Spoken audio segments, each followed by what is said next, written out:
A very good morning to all of you.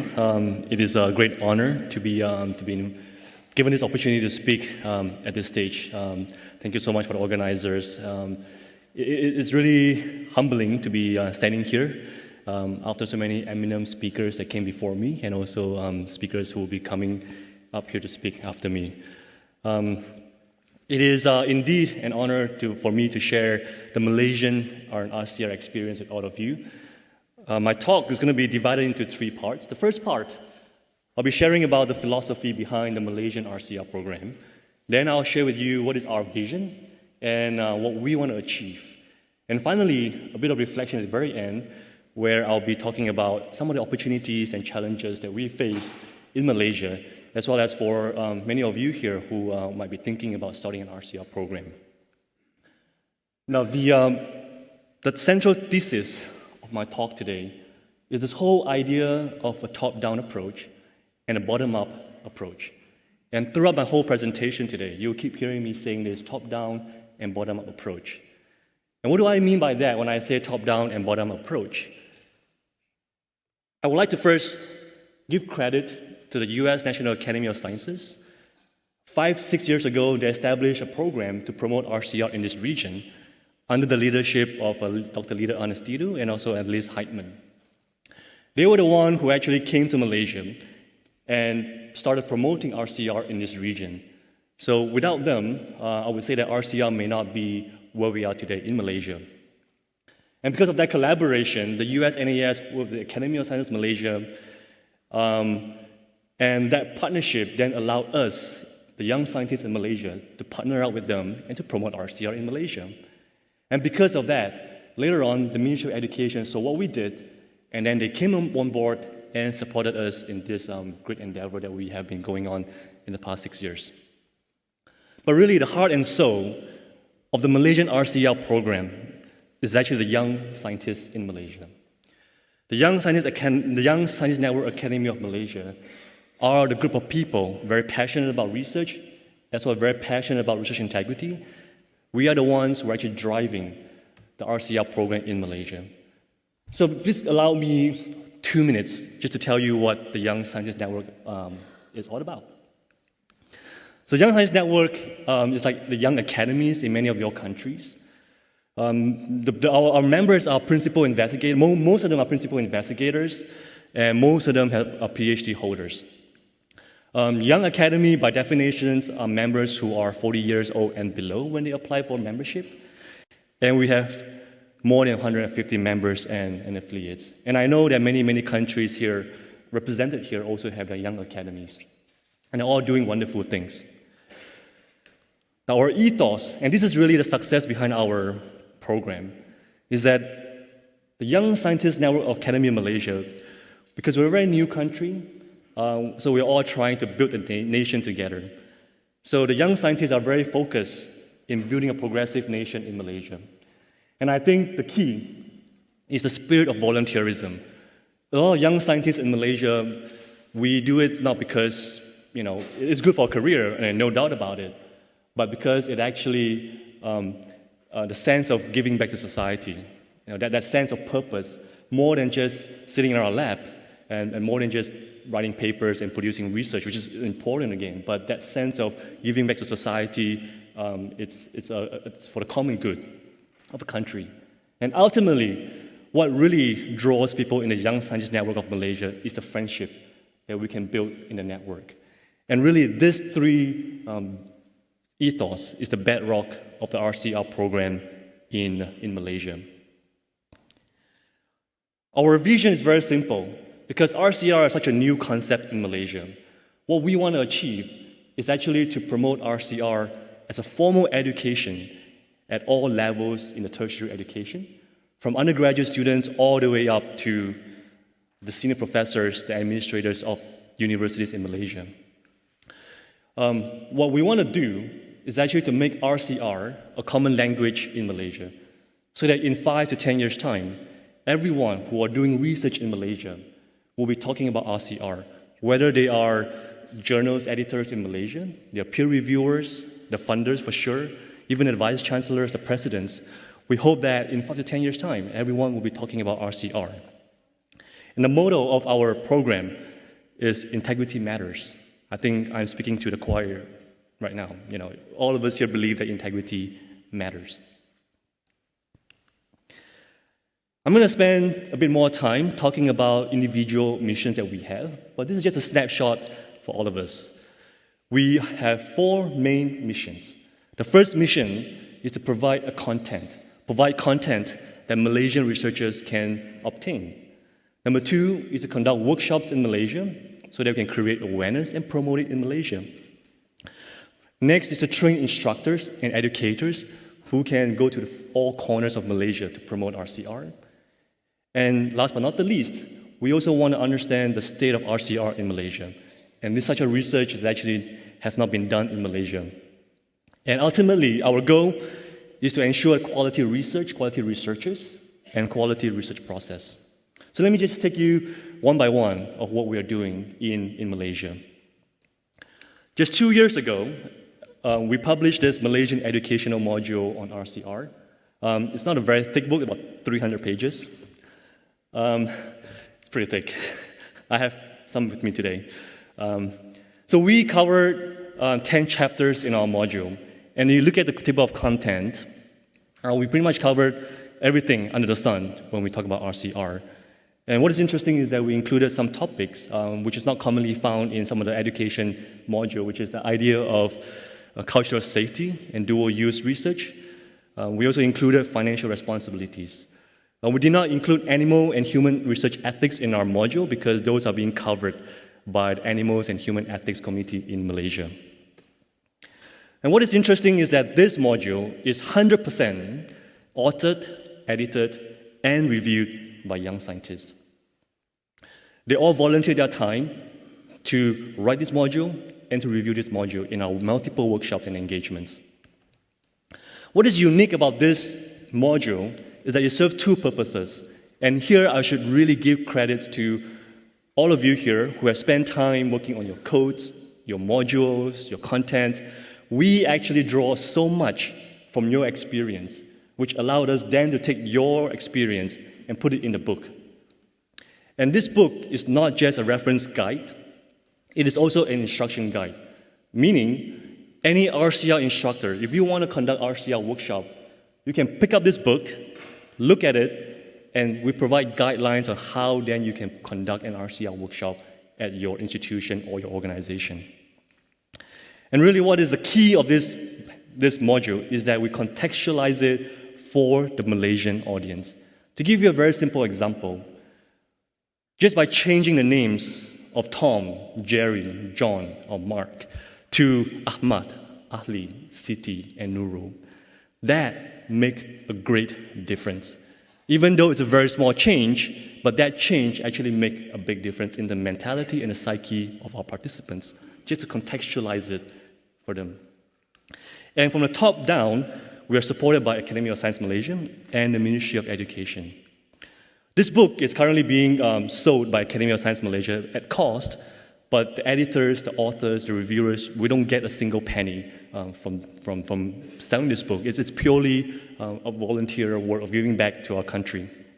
So this is the link where you can actually go and look at our module. And I have brought some copies with me, so feel free to come and flip through it. Moving on to conducting workshops.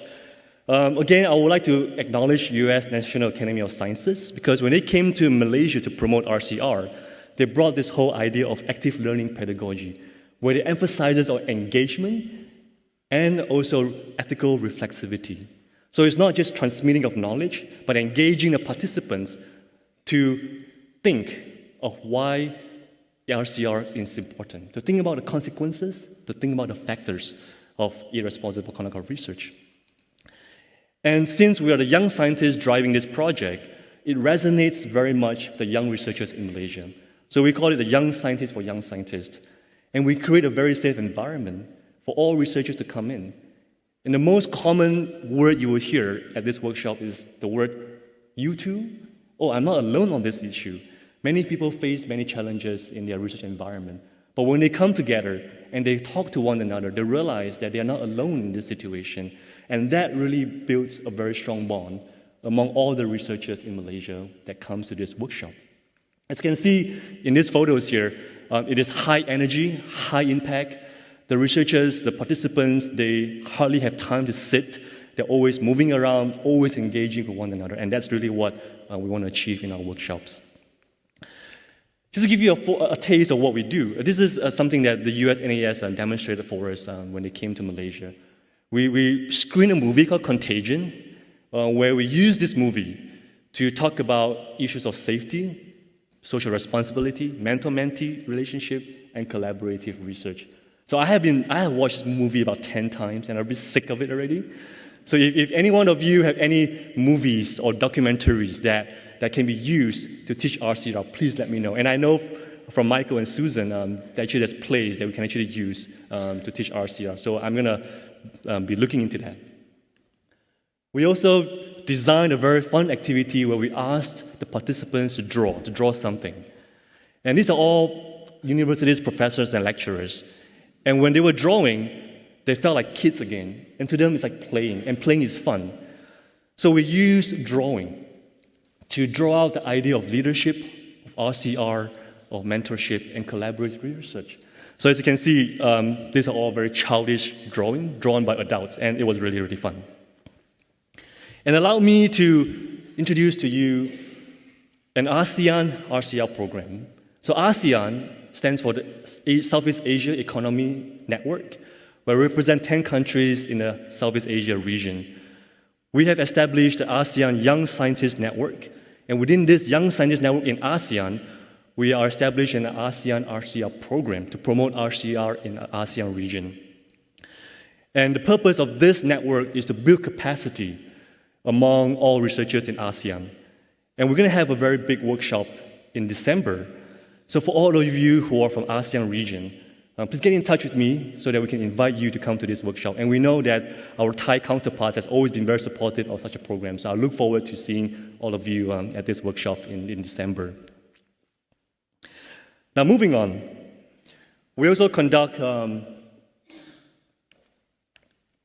research. And this is where I felt is lacking in Malaysia. Even though I have been doing RCR program in Malaysia for the past 5 years, however, there's just no evidence-based policy in Malaysia. And by me coming to this conference, it's really inspiring to see so many researchers doing wonderful research in Malaysia. And this is something that I would like to do in Malaysia also. Therefore, I would like to collaborate with you to do such research in Malaysia. Now, this is something that I'd like to end just by sharing with you what are the strengths, what are the limitations that we face in Malaysia. The strength that we have is that we're a small-ish country where everyone knows everyone. So it's easy to connect. It's easy to find champions of RCR in Malaysia, whether it's top-down or bottom-up. Yet at the same time, we also have very good support from ministry, from the Academy of Sciences Malaysia. We also have very good support, international support. And I'm very happy that I get to meet so many of you here who continue to lend your support to the Malaysian RCR program. And I also want to give credit to the young scientists in Malaysia who are really the backbone of this program. But we also have faced many limitations and challenges in Malaysia. Again, we are a small-ish country, and therefore we have limited resources. We have very limited people who are champions of RCR in Malaysia to actually promote RCR widely in Malaysia. So we need resources, we need manpower, we need time, we need money. A lot of the young scientists, they're doing this as their third or fourth career. What I mean is that they're doing this as a part-time of part-time of part-time. Therefore, we need more support, and we need more collaborators to come and work with us on this to promote RCR in Malaysia. And I would like to end by a call to actions. And here I'm speaking to two groups of people. The first group of people, I'm speaking to the young scientists. And when I say young scientists, I don't just mean young by age. I mean those who are young in the heart and those who are young in the mind. Not just the age. Many of you, so I would consider all of you young. My call to you is to be bold and dare to be visible. It is indeed a great endeavor to be in the lab and do our research and contribute to humanity. But also, it is important for us to stand up and to make ourselves visible. Because if you're not visible, how are we supposed to find partners to champion RCR? If we don't take action, how are we supposed to actually make RCR great in your country? And also learn to walk before running. We are in our 5th, 6th year of doing this, and we are still learning. We are still learning how to walk before we even learn how to run. It takes patience, it takes time, it takes a lot of time knocking on doors, finding people who can then support us. And I also want to speak to the senior scientists in the audience here today. Be our mentor, open your arms to support us, share your experience with us, share your knowledge with us. Empower the young scientists, identify young scientists in your universities or in your countries, and empower them. Empower them by giving them the connection, by connecting them to the movers and shakers of RCR in your country.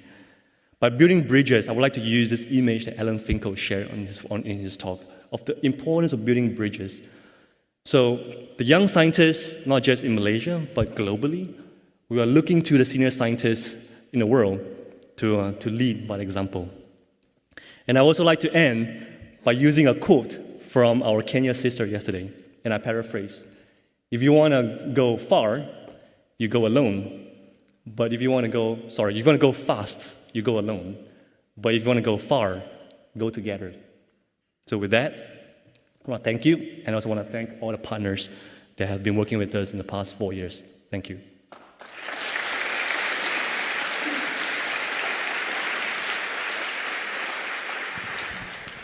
Thank you, Ming, for this inspiring and very engaging presentation. Thanks. I'll invite questions from the audience for Dr. Chau. I will start. What are some of the challenges? There are many opportunities going to ASEAN and expanding out what you've done to this region. Yeah. What will be some of the, the principles that will underpin or help you address some of the challenges in contextualization across ASEAN? What do you see as some of those challenges? Yeah, so contextualizing within the ASEAN region. I mean, ASEAN represents 10 countries, even though regionally we are not a very big region. But by population, it is a very big population in ASEAN region. And we all speak different languages. We all have different cultural, historical background. So I think that the idea of contextualizing really each country, if you want to establish such a program, is to understand your own cultural, historical context of your country. And you don't have to do a lot of changes. It's just very small changes, and I think that's sufficient. Yeah. Ginny. Hi. Well, thank you very much. Great presentation. Actually, just to say, I saw this at the APRI meeting last year and was completely blown away by it. So my question to you is, have you had anybody who actually is antagonistic to it, or just simply won't engage? What sort of challenges have you really seen when people have kind of not wanted to be part of this? Yeah, we actually don't have antagonists coming against us, thankfully, but we have people who are just disinterested. Right. They just don't care about it. But I think we don't focus on that so much. We try to focus on finding champions. What we want are supporters and champions. So when we hit a roadblock, we'll always ask ourselves, okay, who can we go? And we ask the experienced, the senior professors, who can we talk to? So we do have a bit of resistance, but I won't say antagonizers. Great, thank you. Thanks. I will ask one more. Sure. Sorry. You've reached out and have peers together in the Young Scientist Network and working and learning with young scientists as the participants. How will the same approaches that you've taken and that same group of people leading this, will they be the ones also to deliver education to those that are young at heart but that are senior in Malaysia? What do you see with that? Yeah, so indeed, in our education program, to use a food analogy, this is the underlining theme of this conference, is that our program, if you're very full, you just want an appetizer, then you can do a 1-hour workshop or 2-hour workshops. If you really want a full experience, then you can have our tasting menu, where we can have 10 hours or 10 chapters of our workshop. But it's going to last you 3 days instead of a 4 hours meal. But it is true. The idea is to give them the content, to give them the book, to empower them, build capacity, so that then they can go to their universities and institutes and departments to conduct workshops. So what we are doing is actually empowering them. We're not saying you must go through us to go to your dean, but now that you come to our workshop, go and spread the news to your counterparts. A question from the floor. Mike Kalichman, UC San Diego. That was such a powerful, effective, inspirational presentation. I really didn't think I had anything wanted to ask or say about it, but I'm going to take it as an opportunity to branch off into speculation about something we might all want to think about. I don't think it was intentional, but I noticed when you gave the names that you might use in a case, you listed off all male names. You might not have noticed you did that. Actually, I did not. I named 2 female names, Siti and Nurul. No, in English. I don't know. English, sure, sorry. That was part of my point. I beg your pardon. Is what I know. So the question is, so in the United States, someone's been asking this question: should our cases reflect the way things are? In the United States, that means often the senior people end up being male and not female, or should they reflect the way things should be? So to the extent you can think about the cases you have, are you trying to be aspirational in the environments that you talk about in the cases, or are you describing circumstances as they are? Well, when we design our case studies, we try to be as inclusive as possible. As you know, Malaysia is a very diverse country. Gender diversity, we also have racial diversity. So we're very sensitive about those issues when we design our case studies, where not only we want to have equal representation in our case studies, but also in racial representation. But also in our facilitation, our facilitators, our instructors that we train, we also try to ensure that we have gender balance as well as racial balance. Because that really resonates with the participants. Please join me in thanking Ming again. Thank you. Thanks, Mike. That's great. Thank you.